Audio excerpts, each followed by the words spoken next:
Hello বন্ধুরা, আপনারা সবাই কেমন আছেন? আমি ভালো আছি। আজকে একটু ঘরে পুজো দিয়েছিলাম, তো স্নান টান করে রেডি হয়ে নিচ্ছি। তাই আজকে হলো শ্রাবণ মাসের প্রথম সোমবার। আপনারা তো সবাই জানেন, অনেকেই মন্দিরে গিয়ে পুজো দিয়েছেন আজকে দিনে উপোস করে। আমি মন্দিরে যাইনি, ঘরোয়াভাবেই শিব ঠাকুরকে মন চাইছিল ঘরোয়াভাবেই শিব ঠাকুরকে একটু ফুল বেলপাতা নিবেদন করার। তার জন্য সেই মতোই সকালবেলা চান টান করে রেডি হয়ে ঠাকুর পুজোয় বসে পড়লাম। শিব ঠাকুরের মাথায় একটু দুধ গঙ্গা জল ঢেলে ঠাকুরকে একটু পুজো দিয়ে নিলাম। তাই জন্য আর শ্রাবণ মাস তো শিব ঠাকুরের বড় প্রিয় মাস। তাই জন্য আজকে শ্রাবণ মাসের প্রথম সোমবার, অনেকেই উপোস থেকে আজকের দিনে পুজো দিয়েছেন এবং গোটা শ্রাবণ মাসটা জুড়েই অনেকেই শিবের ব্রত রাখেন। কেউ নিরামিষ খায়, কেউ বা সারাটা শ্রাবণ মাসই শিবের ব্রত পালন করে পুজো দেয়। তো আজকে যেহেতু প্রথম, তাই জন্য একটুখানি মন চাইছিল পুজো দিতে। মন তো সারাক্ষণই চায়, তাই না? এবং সবসময় ঠাকুরকে পুজো দেয়া হয়, কিন্তু আজকে একটু বিশেষ দিন, তার জন্য একটুভাবে পুজো দিলাম।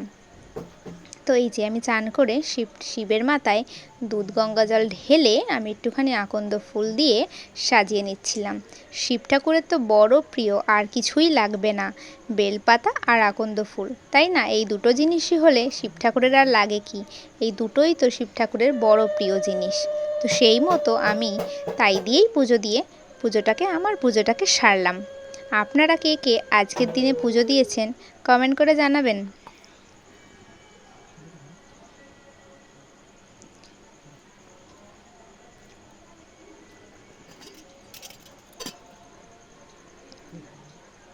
তো আমি ঘরের শিব ঠাকুরকে সকাল থেকে উপোস থেকে তার জন্য পুজো দিয়েছিলাম।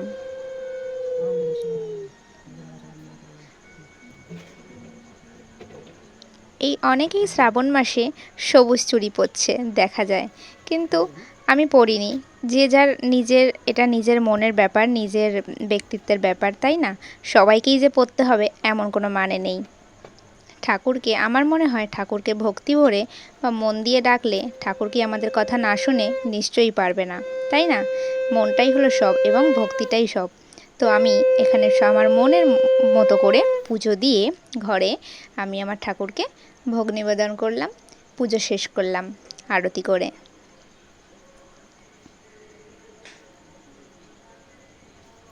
আমাদের এই ভিডিওটি ভালো লাগলে লাইক কমেন্ট শেয়ার করে দেবে ভুলবেন না বন্ধুরা।